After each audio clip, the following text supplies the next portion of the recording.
Welcome back, everybody. Hope everybody had good Christmas holidays.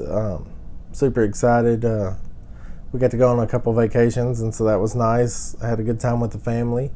Really enjoyed that. But now it's time to get back to the grind, back to the eBay selling, and so that's what I'm here to talk to you guys about today. Wanted to talk specifically about buying and selling. A lot of people think that it's kind of just one thing. Well, I bought something and I'm going to sell it. Whenever you're buying to resell, buying something to resell, you've got to trust the process, okay? Because we do have two different objectives, really. I'm trying to buy something, find the best deals, trying to sell something, make the most money. But let's just talk about buying for just a second. So whenever you're buying something, you're looking and you're scanning products or trying to find things to resell, and you're like, man, well,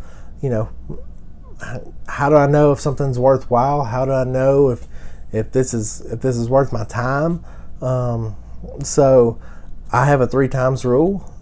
It is flexible. I don't always strictly adhere to it, just because I have some experience with a lot of items, and I may be okay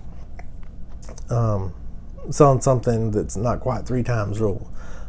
So for example, I've got a game here. I've got an Xbox game, FIFA, and this thing, I think I paid $12 for it, $13, something like that. It may bring $25-$30. Well, obviously that's 2.5 times, not 3 times rule. But this thing's only going to cost $3 to ship, so I'll really still about double my money. If I can sell it for $30, I probably will double my money on it.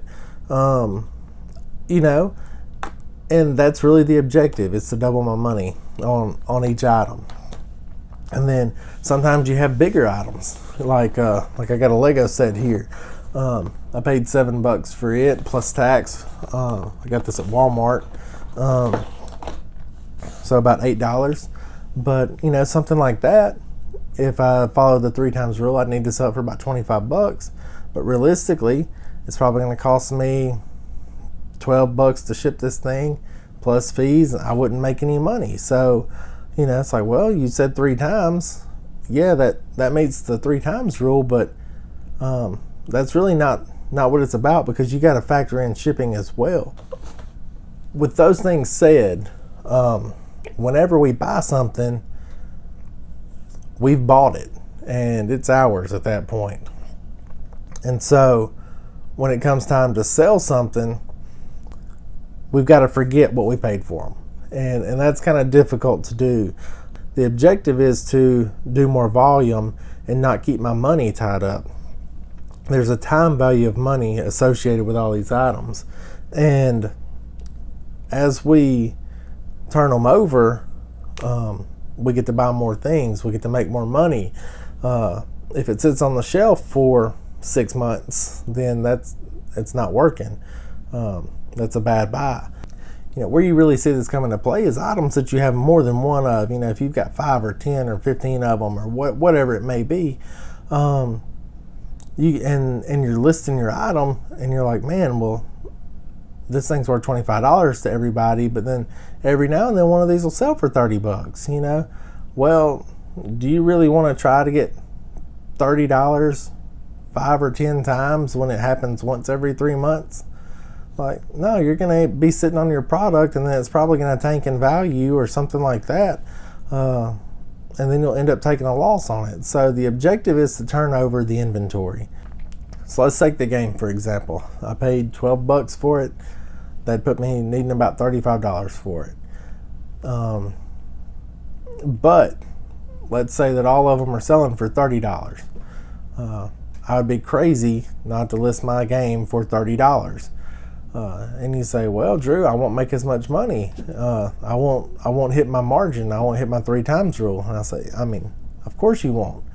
But the rule is there when you are buying to have you some wiggle room for selling, because we're not always going to be able to follow the rule to a T.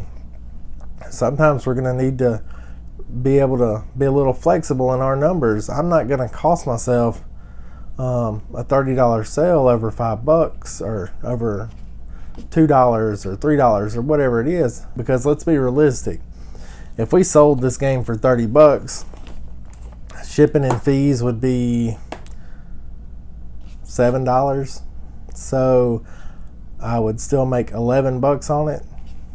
I mean, what's wrong with that? We almost doubled our money on the deal. If we just look at the model of like Walmart and Target, the big box stores, they're there because they do a lot of volume. They make a lot of sales. Because the more times you can turn a product over, the more times you make money.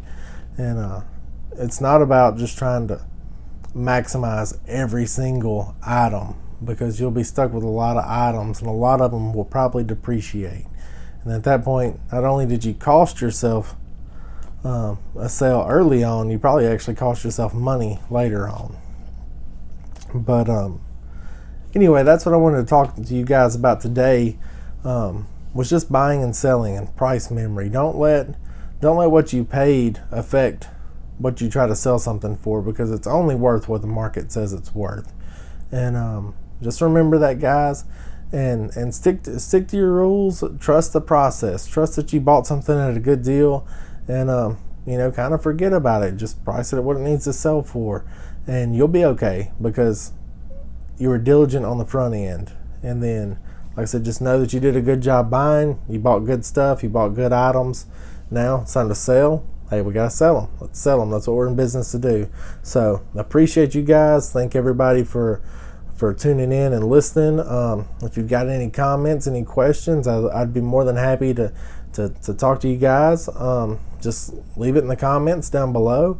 And like I said, we'll try to do something again here before too much longer. So I hope everybody has a great week.